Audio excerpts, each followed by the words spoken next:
Assalamualaikum warahmatullahi wabarakatuh. Selamat siang, Bapak Ikhwani Saputra, selaku dosen saya di mata kuliah Analisis Sekuritas dan Portofolio.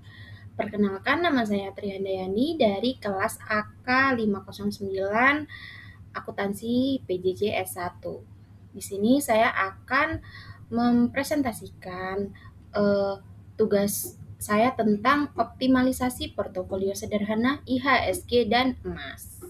Mengapa saya memilih penelitian ini? Karena menurut saya penelitian ini itu mudah dipahami oleh orang awam atau investor pemula. Daftar isi mengenai presentasi kali ini yaitu latar belakang, objek, masalah, tujuan, metode, hasil penelitian, dan kesimpulan. Latar belakang penelitian. Yang pertama adalah investor pemula sering tidak melakukan diversifikasi portofolio. Nah, maksudnya itu apa?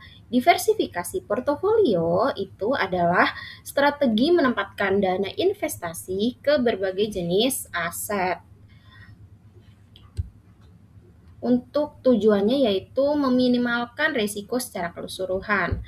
Prinsip utamanya adalah tidak menaruh semua telur dalam satu keranjang, sehingga apabila salah satu asetnya itu negatif, maka akan ditopang oleh aset-aset lainnya yang positif.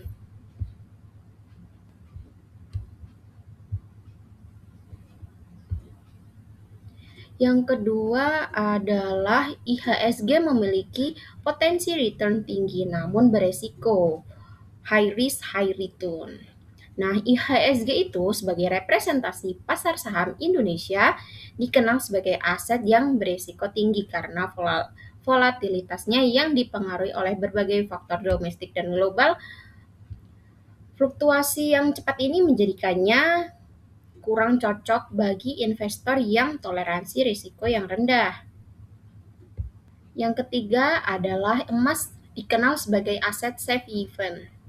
Nah, di sisi lain, emas itu baik dalam bentuk fisik maupun derivatif secara historis telah membuktikan perannya sebagai aset safe haven atau lindung nilai, terutama dalam periode ketidakpastian ekonomi, inflasi yang tinggi, atau krisis geopolitik seperti yang terjadi akhir-akhir ini.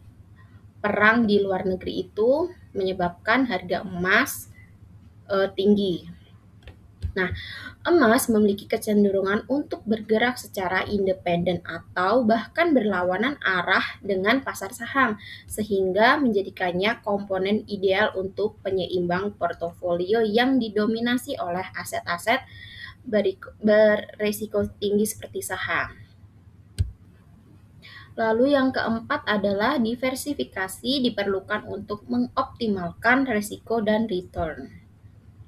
Nah, akhir fenomena investasi yang berbasis fear of missing out atau FOMO itu juga memperburuk situasi di mana keputusan investasi diambil secara emosional tanpa perhitungan matematis yang cermat. Nah, kondisi ini menegaskan perlunya penelitian yang fokus pada penyediaan model portofolio sederhana namun efisien yang mudah dipahami dan diterapkan oleh masyarakat luas agar mereka dapat bergerak dari spekulasi menuju investasi yang terencana. Objek penelitian yang pertama, portofolio dua aset yaitu IHSG dan emas. Sumber data yang digunakan oleh harga IHSG itu diperoleh dari data historis resmi Bursa Efek Indonesia. Sementara itu kalau emas diwakili oleh harga emas Antam yang dijadikan patokan harga emas domestik yang paling populer dan liquid di Indonesia. Lalu yang kedua, pendekatan modern portofolio teori oleh Harry Markowitz. Nah, itu apa? Itu adalah pendekatan matematis untuk membangun portofolio investasi optimal yang memaksimalkan return untuk tingkat risiko tertentu melalui diversifikasi aset. Lalu analisis return history bulanan dari IHSG dan harga emas murni yang dikumpulkan selama beberapa periode waktu tertentu untuk mencerminkan kondisi pasar yang relevan dan terbaru. Penggunaan data bulanan dipilih karena memberikan jumlah observasi yang cukup untuk analisis statistik varian dan kovarian, sambil meredam volatilitas harian yang mungkin bersifat terlalu noise atau acak. Nah, yang terakhir yaitu perhitungan risiko, korelasi, dan efisiensi portofolio. Masalah penelitian. Yang pertama, kurangnya pemahaman investor tentang diversifikasi. Investor fokus pada satu aset saja.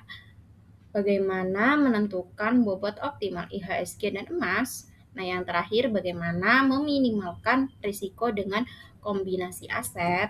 Itu nanti akan terpecahkan atau terjawab di slide-slide selanjutnya.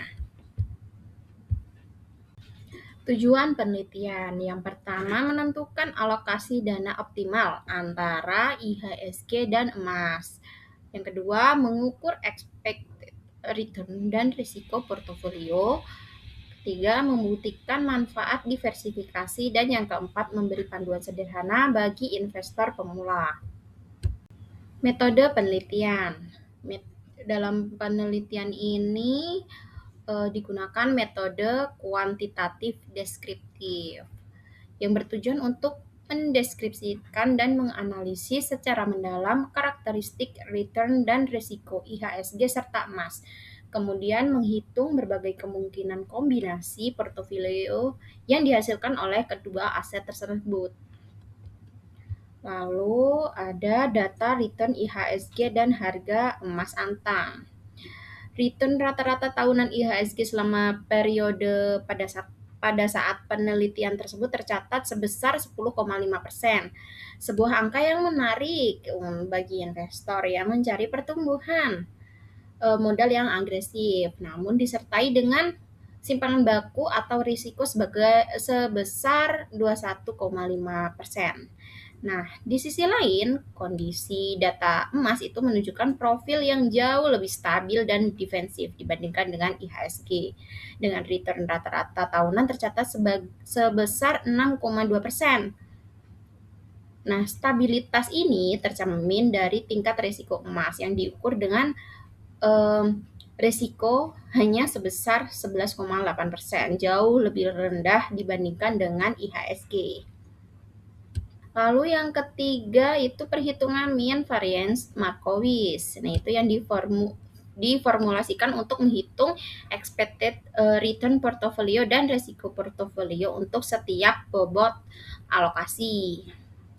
Lalu ada simulasi kombinasi bobot dan efisien frontier. Nah, itu kombinasi bobotnya itu dicoba-coba dari mulai 0% IHSG dan 100% emas. Lalu dicoba lagi dihitung lagi 20% IHSG, 80% emas, hingga dicoba-coba terus sampai 90% IHSG, 10% emas. Nah, dihitung-hitung itu setiap kombinasi menghasilkan pasangan nilai expected return portfolio yang unik. Kemudian diplot pada bidang return risiko untuk memvisualisasikan efisien frontier dan kurva portofolio. Nah, hasilnya itu nanti yang paling best, yang paling bagus itu seperti apa ada di slide selanjutnya. Nah, setelah dilakukan simulasi dengan berbagai macam kombinasi, ditemukanlah kombinasi yang paling best gitu, yaitu portofolio risiko minimum atau minimum variance portofolio. Kombinasinya yaitu 30% IHSG dan 70% emas. Nah, untuk portofolio risiko minimum itu kombinasi bobot yang menghasilkan nilai risiko portofolio itu paling rendah di antara semua kombinasi yang telah dihitung tadi. Nah, untuk komposisinya itu kan 30% IHSG, 70% emas. Itu menunjukkan keajaiban matematis dari diversifikasi karena berhasil menciptakan portofolio yang tidak hanya lebih rendah risikonya dari IHSG, tetapi juga lebih rendah risikonya dari emas yang notabene adalah aset dengan risiko terendah di antara keduanya. Hasil ini menegaskan bahwa kombinasi aset dengan korelasi rendah dapat mengurangi risiko hingga di bawah risiko aset individu yang paling stabil. Kombinasi yang 30 IHSG 70% emas ini menawarkan pilihan yang sangat menarik bagi investor yang sangat konservatif yang memprioritaskan perlindungan modal di atas segalanya dan siap menerima return yang lebih moderat. Hasil penelitian lainnya yaitu IHSG memiliki return tinggi dengan risiko besar, emas lebih stabil dengan risiko rendah, kombinasi aset menghasilkan portofolio lebih efisien. Tadi yang sudah jelaskan tadi, portofolio risiko minimum, kombinasinya 30% IHSG, 70% emas. Itu yang paling baik. Lalu yang terakhir adalah diversifikasi menurunkan volatilitas portofolio. Terakhir adalah kesimpulan. Yang pertama, diversifikasi dua aset sudah meningkatkan efisiensi. Nah, kombinasi IHSG yang bersifat agresif lalu emas yang bersifat defensif ini menciptakan sinergi yang diharapkan mampu menghasilkan portofolio yang lebih stabil dan memiliki risk adjusted.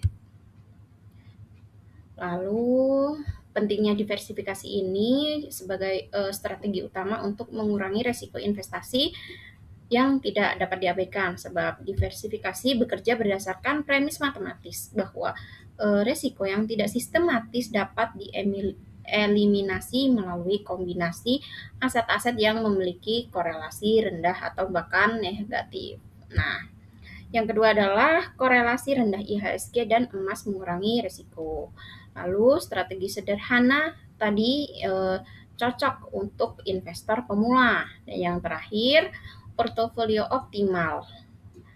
Yang sudah dibahas tadi kesimpulannya portofolio risiko minimum dengan kombinasi 30% IHSG dan 70% emas. Baik, sekian presentasi dari saya. Apabila kurangnya saya mohon maaf. Sekian, wassalamualaikum warahmatullahi wabarakatuh.